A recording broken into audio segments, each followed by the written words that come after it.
Hey there guys, and welcome back to Brownie's Garage.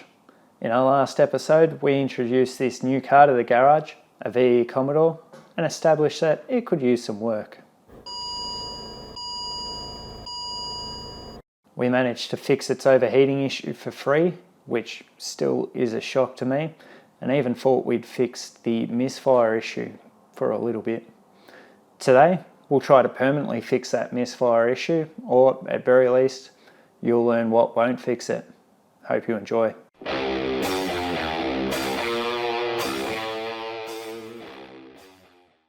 So, a quick background on this misfire issue. Our scan tool we have is showing a misfire on only cylinder number 2. The car generally drives pretty well. It's not showing signs of that constantly. It does only seem to appear when we're up to full temperature, when the engine is quite warm. And when we return to an idle, say in stop-start traffic, if we hit a set of lights after we've been cruising for a while, it can pop up then. We can drive through it, and once we're up and moving again and at a cruising speed, it seems to eventually clear up. So we're thinking at this stage it may be a coil just getting a bit hot and it's on the way out. But while we're in there, we're going to throw a set of spark plugs at it. It's quite a bit of work to get in under there. And these are fairly cheap. We don't know what condition they are in the car now, so we'll do that while we're in there. We'll also take a look at the condition of the intake ports and the intake valves. We'll have a good view of those. They can get quite carboned up in these engines, more so in the direct injection stuff, but it's worth a look while we're in there and we've got the stuff, so we'll have a look. Now, I'll throw over to future me for the tools we've used. Hopefully I remember to do that, and if I do, that'll be here. Thanks, past me. Nice looking beard by the way, buddy, well done. Here's what you'll need. All pretty basic hand tools. The one exception that you probably won't have in a normal toolbox is this fuel line disconnect tool. They are pretty cheap. This one's just from Repco. You'll need the 3/8 end of one of those. Otherwise, pretty basic. We've got some trim removal tools. A couple of flathead screwdrivers will be good.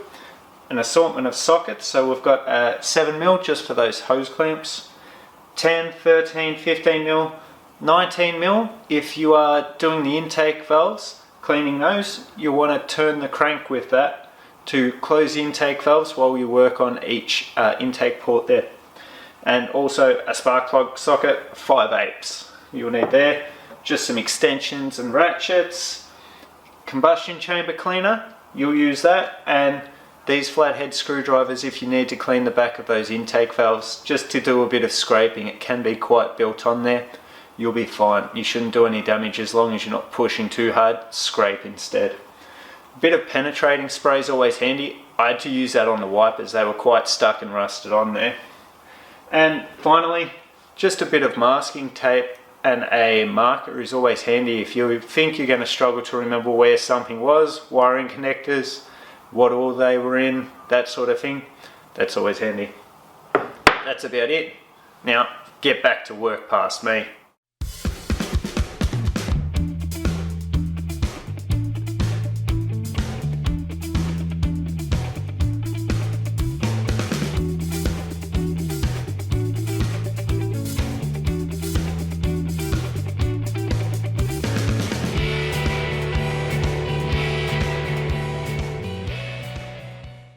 Okay, super quick update. All we've got off is that wiper cowl. This may not be entirely necessary for some jobs, but it gives you a lot more room. I don't see how you do a lot of this without doing it. So, quickly run through how we've done that. Obviously you need the wiper arms off, so there'll be plastic covers. Just pop those off, and then I think they were 15mm nuts. Take those off, and then you can pull your wiper arm off. Now, quick trick with getting the wiper arm off, you want to spray some penetrating oil in there because they can be quite stiff and stuck. And then when you're taking it out, you want to actually push down on this part here so it'll line up your hole properly for that arm. That'll make it a whole lot easier to pull it out. You won't be pulling it out with it not lined up properly on that thread, on that bolt. So make sure you do that. We'll go back over to the bench, and here's the wiper panel. Now, this should be pretty simple, but it's not. Let's run through quickly how we did it because I haven't seen much of a guide on how to do these.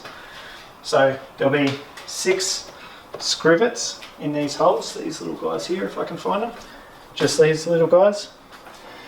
They're easy enough to get off. Just stick a trim removal tool or a screwdriver in, pop that bit up, and then you can pull them out. That loosens up the front of this, and then you can start working the back out on this side. So you want to be working on this passenger side first, because as you can see, that one looks like it's just the driver's side, runs the whole length underneath.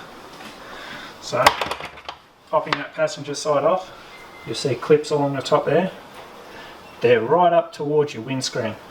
I couldn't see any good way to get in under those. I had my hands up as close as I could, but it took quite a lot of force to pop those off. I tried getting trim removal tools in there, a little bit of success with some of them, but pretty low really, not much success on those.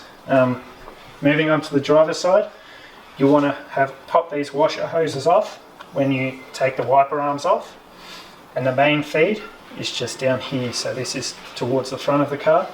It'll be in the your brake master cylinder there. So pop that off, and then this one just as bad as the passenger side. So this is up towards the windscreen.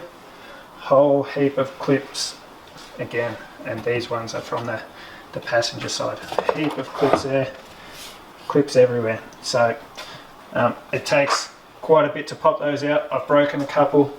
I don't see any better way to do it. Just get stuck into it, unfortunately. I did start taking these screws out because I thought this bar here would stay. So this metal bar, it doesn't. Don't worry about taking these little Phillips heads out. They pull out along with the whole unit. I think that's all we've got at the moment. I'll jump back into it. So just before we do get stuck back into that, you'll see the intake piping we've already got off. Just 2 hose clamps and a vacuum line, just pull that off. We're then going to take this inlet manifold and the lower inlet manifold as well off. So we're hoping to take the gas off here, keep that all together, and just work our way around removing vacuum and wiring wherever we need to. We're hoping to keep this upper and lower together. Should make it a little bit cleaner. If we can leave this one, the front passenger and the rear driver's side, I believe, we can keep those together. Saves us hopefully having to use another gasket, and it needs to come off anyway. So if we can keep those together, might make it a cleaner job. Alright, now back to it.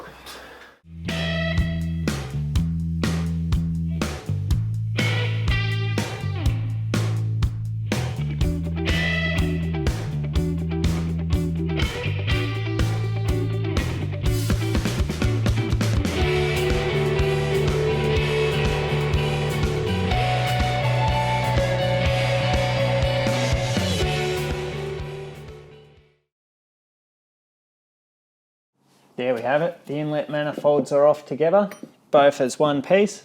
It's all gone quite well. The only time-consuming thing really was working out how each of the electrical connectors come off. There are a few different styles there.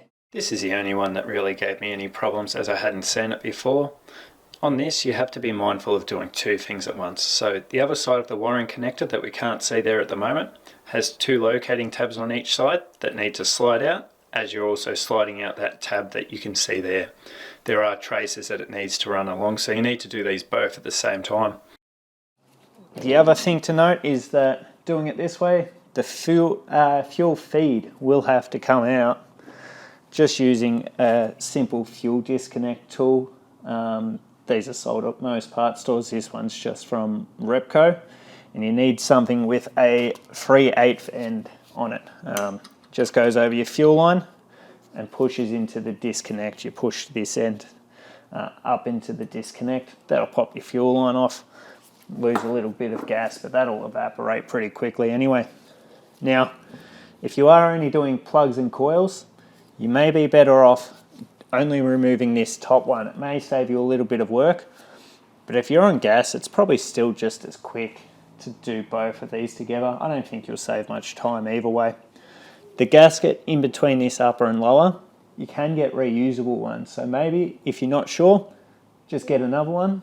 The metal ones, they are reusable. So pick up one of those and you won't have to worry about it next time if you are going to be taking just the upper off. Alright, we'll pop back over to the car and see where we're at there. Oh, and just before we do that, probably best before you put this back on the car just to check that this mating surface underneath is nice and clean and ready to go.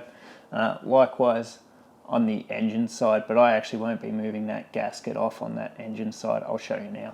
Back in the engine bay, and we can now see down into those intake ports of each head there and see the intake valves, the back of the intake valves there. We're fortunate that there's not a great deal of build-up on those intake valves, so I'm just going to give them a little spray with combustion chamber cleaner, and we should be okay on that front. And onto the coil and plug we go. These are dead easy to take off, just a little locking tab at the top there. Work that off with your flathead screwdriver, and then the wiring comes off. A little bit of leverage at the top there helps as well. The wiring's off. It's then only a 10mm bolt, and you can take that coil out. Then you've got room to get down into your spark plug. So get your spark plug socket and extension, pop that in there, loosen it off, and your spark plug should come out after that. Now remember, when you're putting your spark plugs in, don't over tighten them. Do them by hand first, so don't use a ratchet or anything. Just get them going. You don't want to cross thread them. Get them up finger tight and give them a slight turn. They don't need to be very, very tight, otherwise you could have problems there too. Quickly before we change those spark plugs, we're not changing all of these coils. I don't think there's any need to at this stage, and with it being such an intermittent issue, I really want to make sure that this cylinder number 2 is fine and that we're not just covering something up. So what we're going to do is we'll move the coil from cylinder number 2 to number 4 and number 4 down to number 2. Now, it's not just because I'm tight that we're doing this. It's a little bit because of that, but mostly it's because we want to make sure we've actually solved this issue. If that fault follows the coil to cylinder number 4, we can be pretty certain that it was just the coil causing that miss the whole time. Fortunately, cylinder number 4, we should be able to replace that coil with the inlet manifold on. So hopefully the plan is it follows that coil, we replace the coil, we fix the issue, and we know for sure.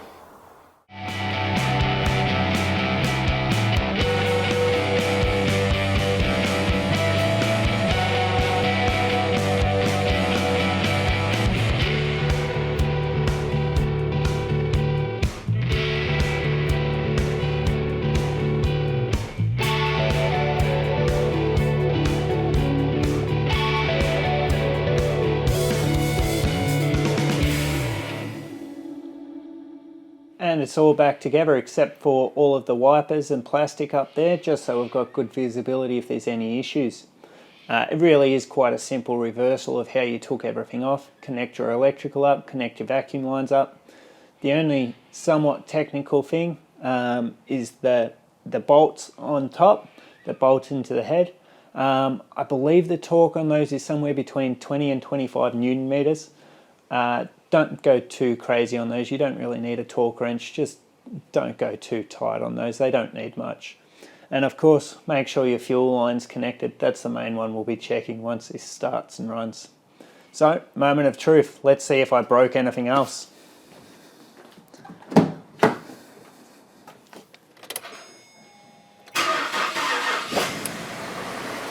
Yay! Good sign. We haven't got any extra error messages to what we had before, so I'm just going to let it run and idle here, hopefully warm up, and then we'll see if we can find that misfire again, see if it's moved to cylinder number 4. Fingers crossed. So that misfire's back. Anyone want to guess which cylinder it is? I'll give you a second. Cylinder number 4. I'm so happy to find a broken part. That's weird, isn't it? Oh well, we'll go pick up another coil and change that out. Easy. And that's what we did. The new coil's in there to go with those new spark plugs, and the car's running better than ever.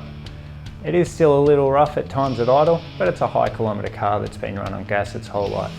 I'm confident that that coil was bad. We no longer have a warning light on the dash, and we've got one more beep gone.